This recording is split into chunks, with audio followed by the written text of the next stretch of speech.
Welcome back. કારની લેવેચના નામે 11 ગુના આચરનારો પકડાઈ ગયો છે। જૂનાગઢ પોલીસે છેતરપિંડીના ગુનાઓમાં વોન્ટેડ આરોપીને મુંબઈથી ઝડપી પાડ્યો।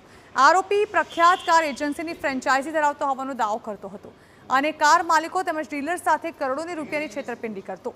જૂનાગઢમાં એક ફરિયાદી સાથે તેણે 2.25 લાખની છેતરપિંડી કરી હતી, જેની તપાસમાં મૂળ મહેસાણાના વિસનગરના આરોપી પિયુષ પટેલને પોલીસે પકડી પાડ્યો છે।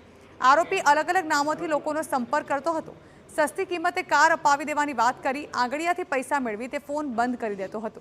આરોપીએ રાજ્યમાં 11 ગુના આચર્યા છે, જેમાં જૂનાગઢ, જામનગર, અમરેલી, વલસાડ, ગાંધીનગર, રાજકોટ, ભાવનગર અને સાબરકાંઠાનો સમાવેશ થાય છે। આરોપી અગાઉ પણ છેતરપિંડીના 20 જેટલા ગુનાઓમાં સંડોવાઈ ચૂક્યો છે।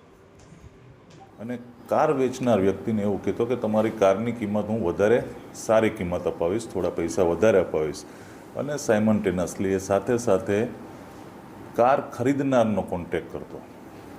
કોઈ નજીકના એ વિસ્તારના નજીકના ડીલર કે આ તે કે એ રીતના માહિતી મેળવી અને એમને એવું જણાવતો કે હું તમને કાર ઓછા પૈસામાં અપાવી દઈશ। એટલે જે કાર લેનાર છે એની પાસેથી કહે કે પોતાની પાસે કાર 24ની ફ્રેન્ચાઇઝી છે અને આંગળીયામાં જે કારની કિંમત નક્કી થઈ છે એ આપવી પડશે, તમે પૈસા આપશો એટલે 2-3 દિવસમાં તમને કાર મળી જશે। પેલી વ્યક્તિ જેવા પૈસા આપે એટલે તરત ને તરત આ વ્યક્તિ ફોન બંધ કરી દેતો।